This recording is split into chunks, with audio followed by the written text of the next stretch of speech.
Have you ever wondered why people don't know about the Lands of Shadow, or at least don't talk about it inside the Lands Between? It's a question I've personally had for a really long time, and I think I've got the answer in today's video. Over the last 2 years, I've had some funky titles. I've had some funky theories that not many people have agreed with. But when I say this video is probably the freakiest of them all, and yet one of the ones I believe the most, I mean it with complete sincerity, and all I ask is to just give the theory and video a chance before jumping to conclusions. Just before we start the video, I just wanted to say I'm not going to ask you to subscribe right now, as I think that's really bloody stupid, but if and only if you do enjoy at the end, please consider leaving a like and subscribe, as it greatly helps the channel and it lets me know you're enjoying this style of content. Without any further ado, please sit back, relax, grab some succulent, juicy, tender and sensational prawns if you want, and enjoy as we delve into this strange purgatory of the Lands of Shadow. Have you ever thought it strange that the way we get to the Lands of Shadow is through a corpse? We touch Miquella's corpse, and mark me, it is Miquella's corpse, which leads us to so many more questions. We know it's Miquella's corpse by the fact the ring on his finger in the cocoon is the same one we see in the cutscene at the end of the DLC, marking this as Miquella's body. We touch his corpse inside this cocoon and we're transported to the Lands of Shadow. Miquella's death allows us entry to the Lands of Shadow, and yet, how on earth did Mesmer get there? How did his hundreds of thousands of soldiers get there? The impracticality of it all is immense, and it makes me think there is something more going on here, which then led me down the route of a possible purgatory inside of Shadow of the Erdtree. Marika is originally from the Lands of Shadow, which is sort of hinted to us multiple times considering the shaman. Now, I'm not saying it was always a sort of purgatory land, but at one point or another, Marika sealed the Lands of Shadow and sort of retreated the Lands Between. That is the time I believe that it became this sort of purgatory land. Item descriptions tell us that all manner of death washes up in the Lands of Shadow. And yet in the base game we are told that all souls are eventually returned to the Erdtree, that all souls are eventually reborn in the process the Erdtree desires, yet we're never given any sort of evidence that this actually happens. We find so many spirit-related items inside the Lands of Shadow that it is almost insane. The war inside the Lands of Shadow was terrible, but there was also tons of wars in the Lands Between that were probably just as bad. Towering over the Lands of Shadow is the Shadow of the Erdtree, which is also known as the Skadu tree. Now the Skadu tree is actually two trees. If you look, it's one tree that is actually strangling the middle tree. It's unclear really to say which one is the original or which one's the parasite, but if you actually look, it looks like the middle one actually has the sap coming down from it. Regardless of which one's the original, the one that has the sap coming out of it is being strangled slowly. Proof of this can be found in the Skadu tree fragments, which says the Skadu tree is slowly crumbling from the inside. I believe this tree is a metaphor. The whole of the Lands of Shadow is slowly but surely being choked. It's still alive, it's still in pain, but it just cannot die. It still clings on to life, even though it probably wants to give up. This can be seen in certain NPCs and characters we find inside the Lands of Shadow. For example, the black husks we see walking around. They are most certainly dead, killed in many different ways, and yet they cannot die. They are not given peace, and it leads to a question that I believe I have the answer for. What is death inside the Lands of Shadow and the Lands Between? Well, Marika stole it. She took it away from the Elden Ring, and I believe the consequence was no death inside the Lands of Shadow. I believe it transformed it into a land of purgatory. In the current state of Elden Ring, in what we play, I believe death is a lie and that there is no death, and eventually everything ends up winding back to the Lands of Shadow. Don't you think it's a bit strange that item descriptions talk about how Marika loved Mesmer so much, and yet she never once goes to help him in the Lands of Shadow? She never once sends backup, even after eons of conquests. What if she can't? Miquella had to basically kill himself to be able to enter the Lands of Shadow.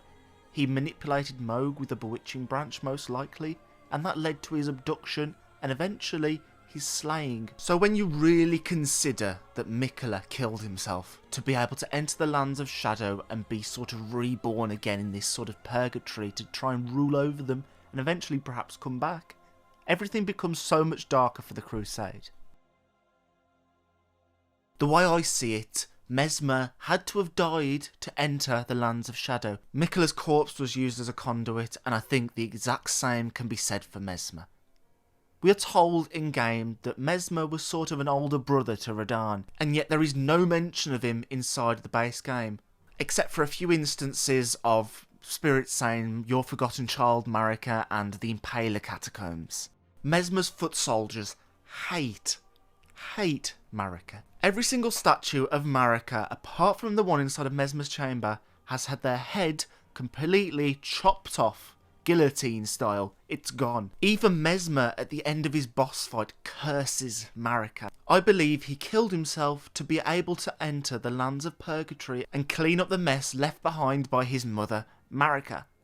Now, when you also look at the foot soldiers absolutely seeming to hate Marika, it makes you wonder, did they have to pay a similar price, or were they just so angry at the death of their leader? If you can call living on in purgatory death. I personally think it makes more sense that they all actually had to join in on this mass suicide to be able to enter into the Lands of Shadow, which is really, really dark.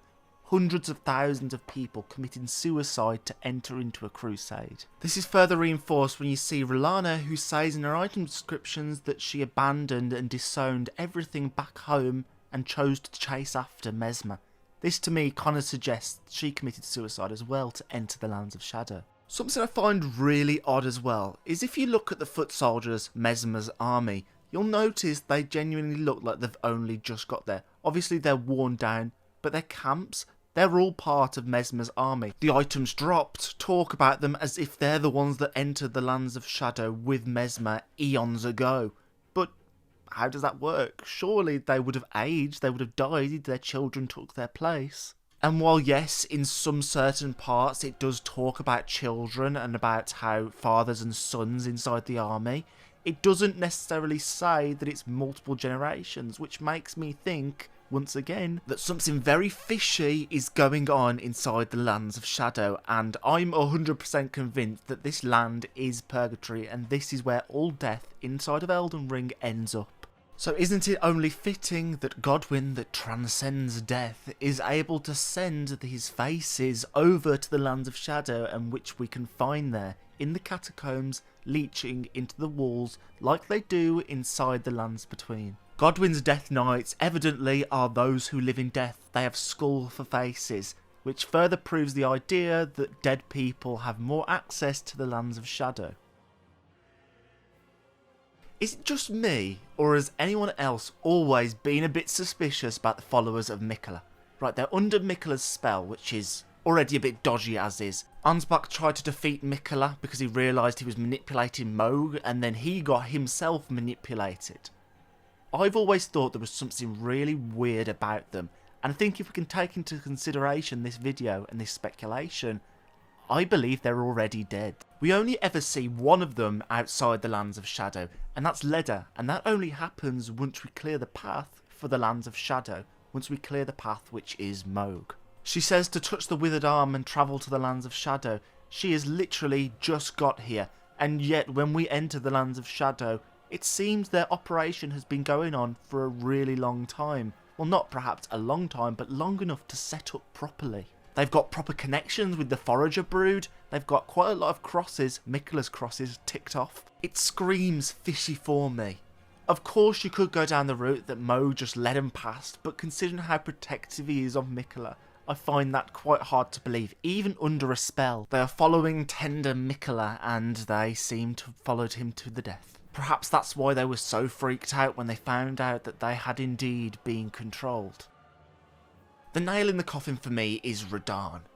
Now, Miquella uses Mohg's body as a sort of conduit for Radhn's soul, but the interesting part is Radhn goes to the Lands of Shadow.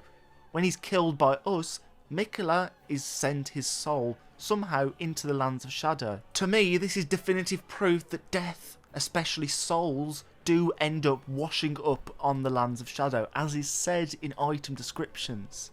Only, and only once we have killed Radhn can everything be set into motion. Only then could Radhn become Miquella's consort, whether he was willing or not.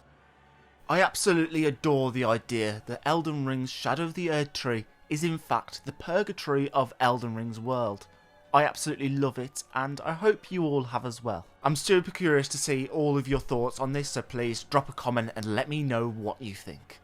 Without any further dilly-daddling, please friends, don't you dare go hollow. If you did end up enjoying the video, please consider leaving a like and subscribe as it greatly helps the channel. And yeah, I'll see you in the next one. May you find your worth in the waking world. Goodbye everyone.